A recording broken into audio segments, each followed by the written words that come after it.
Hi guys, and welcome to the Gusto Duel video. Before I go into the video, there's just a few card chains I want to go over. This is again before the March format, 2 Breakthrough Skill and 2 Skill Prisoner, in place of 2 Divine Wrath and 2 Michizure. Divine Wrath makes you pitch something and you don't always have the Griffin, especially if your opponent activates stuff during their turn. What if you summon off Griffin isn't going to probably stay on the field, so it's better to use Breakthrough Skill, I find.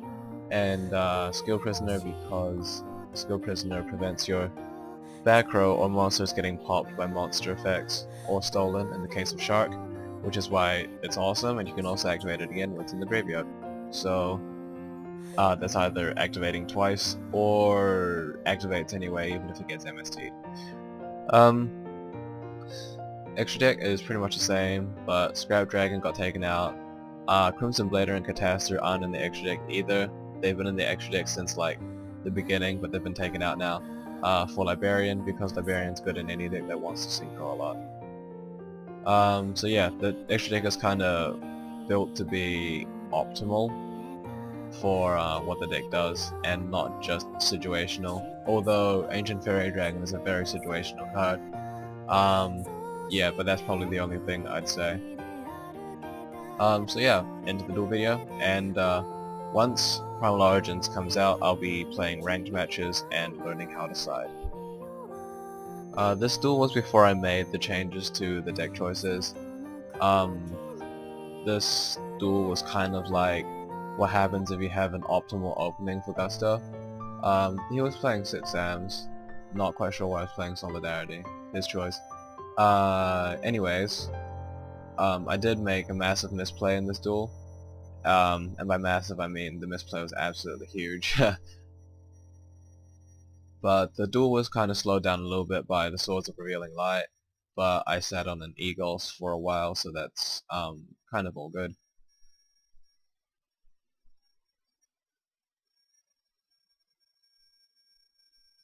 Again, I can't attack, so just nuking back row. I think it's not a bad thing to banish Pericos or Spreezes if you have the DDR, because you can just get it back, and I have the Griffin, so I'm not really worried. Swords finally runs out. He sets a T-Roar and a Mirror Force. Pretty sure the misplay that I made is coming up sometime soon.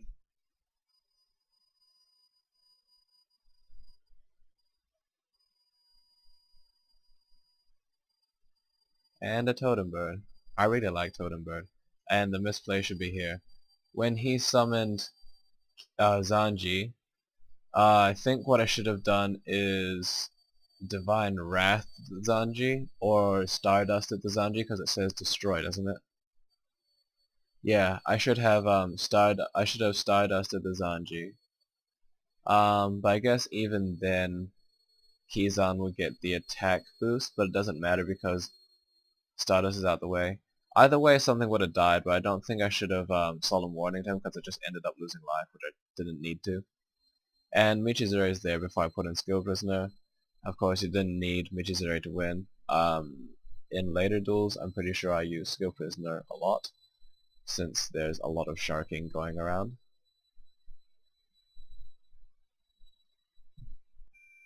This was a duel against Mermails. I didn't win, but I still thought the duel was pretty fun. Um, there were some plays, I don't really know how Mermail's meant to play, but if it was me I probably would have done something different, unless, stuff happened. He had 2 MST on the first turn. That kinda hurt. I kinda wanted those, but it's okay.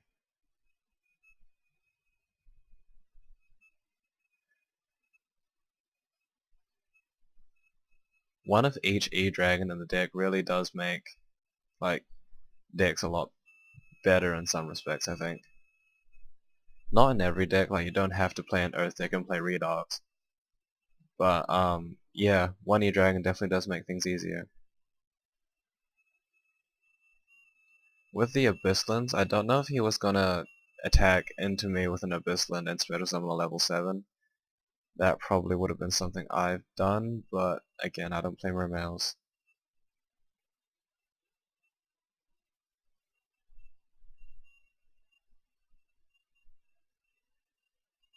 I took a little too much damage. and he killed me with Tidal / Dark Hole. Abyssal Lens effect can only be used once per turn, so...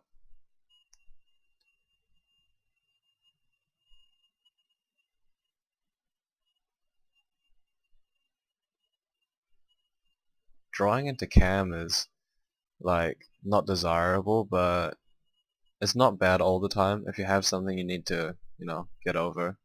Cam gets over some things. Not a lot, but some things.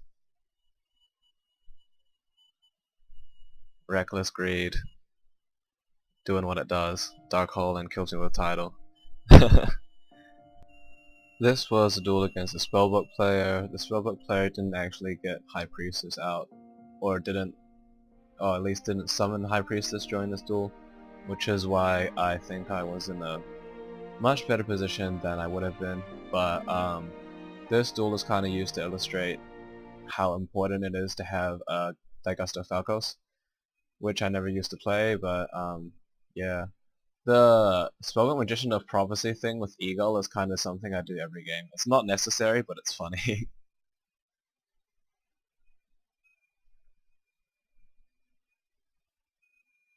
I didn't want to see Breaker kill anything. He was going to nuke a back row, but I didn't want him to choose what he nuked. And Falcos increased everything's attack, and with the Tempest, that would have been game. This duel was against some guy's really strange deck. He's combined Fire Fists with Mermails somehow, and stuck in E-Dragons in there for good measure.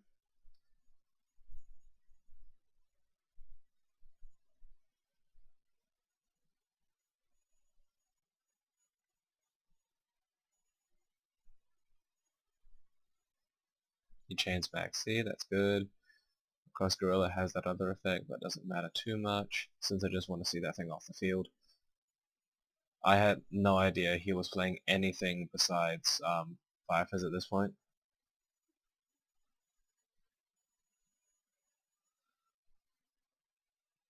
Mind controls. That's when I got a little bit confused and started playing that and milled Dandelion.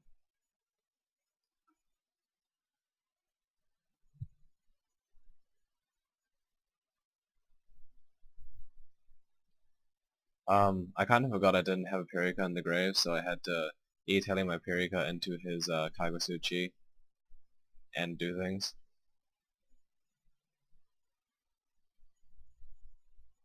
And then he normal summons Abyssal, and I'm all the confused. Again, drew into another e-tele. Had the Librarian, and then we make an Eagles. We hit him a few times with Gusto, and then we run him over. Finish this turn? Yes, it does. Oh wait, no it doesn't. My bad, he had this with Scarecrow in hand. Pretty sure he's gonna set. Yeah, he is. He actually drew into 3 E-Dragons. And he didn't manage to Reckless into a second Swift Scarecrow, so that's game. This was a duel against Spellbooks. He had a very early High Priestess, which kind of annoyed me. He also MST'd my bottom list, which would have been really helpful with the High Priestess. But that's all part of the game. And High Priestess just means all of my stuff dies. Thank God for Goldo. Thank God for Goldo. Because without Goldo I probably would have died completely.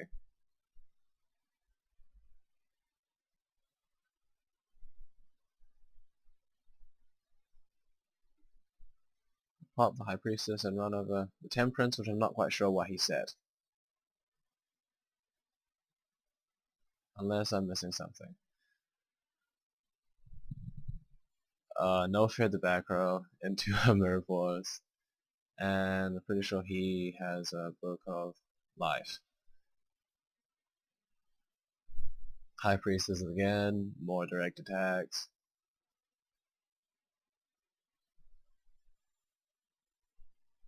It's pretty lucky for me to draw into things. But again, Chidori doing what it does.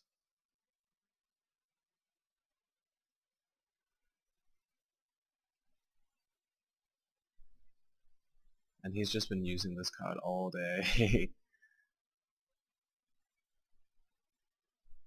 But with that, I'm pretty sure that's going to be game.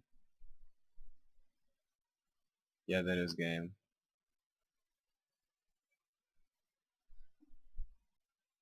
This was a duel against a Heraldic Beast deck. He drew into 2 Photon Thrashers. Not sure that's a good thing or not, but in this duel he just kinda opened back row. Like heavy back row. I'm just glad I still had stuff to work with after getting pounded by back row. But Photon Thrasher being Photon Thrasher, pretty sure my freeze is gonna get hit kinda hard.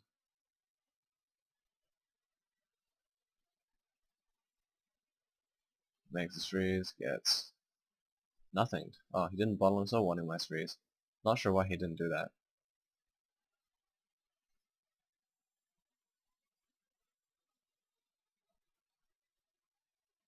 Well, freeze would have still gotten her effect if she was bottomless, but no, she was warning. Not quite sure if he wanted to warning it though, maybe he thought he could just run it over. Which he tried. Made an Ancient Fairy Dragon, gets warning. Makes a Stardust, gets compulsed. Makes a Star Eater, can't really do much because of Star Eater.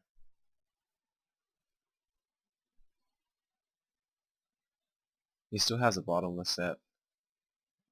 If he used the bottomless, this probably wouldn't be happening. He's using Diamond Crab King, which is like a new card that's really cool. Pretty sure what Diamond Crab King does is that it just alters its attack defense, it becomes 3k, and it protects itself from taking damage by going into defense position. So it's like a really good card for both offense and defense. It's a rock, but Skill Prisoner doing the anti-shark thing, which is really nice. This was a duel against a Bujin player. Of course, being Bujin, it's incredibly annoying to deal with. I'm not sure how many like Bujin builds there are. I'm pretty sure there's a lot of freedom with Bujins, as you can run like obviously 3 Yamato, all the Mizuchi, 3 Turtles, 3 Cranes, stuff like that. But what I tried to do this time was force all the turtles out, because then I can do things.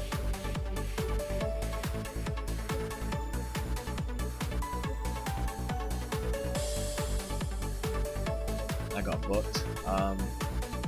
I tried to make him use a turtle on that, but I still had contact, so I could use contact on Yamato and force some more turtles. So that's 2 turtles gone, and that's the 3rd turtle.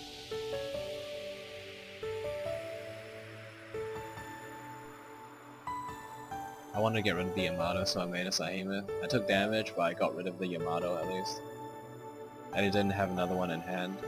I think some Bujin players like to have a Yamato before they do other things, but he didn't really have much to pitch besides Centipede and Villain. Maybe it would have been a better idea if he searched the Yamato before he went off, but I don't really know how to play Bujin, so I can't really say anything. And he finally runs out of turtles, and I special summon Tempest, and that would have been game.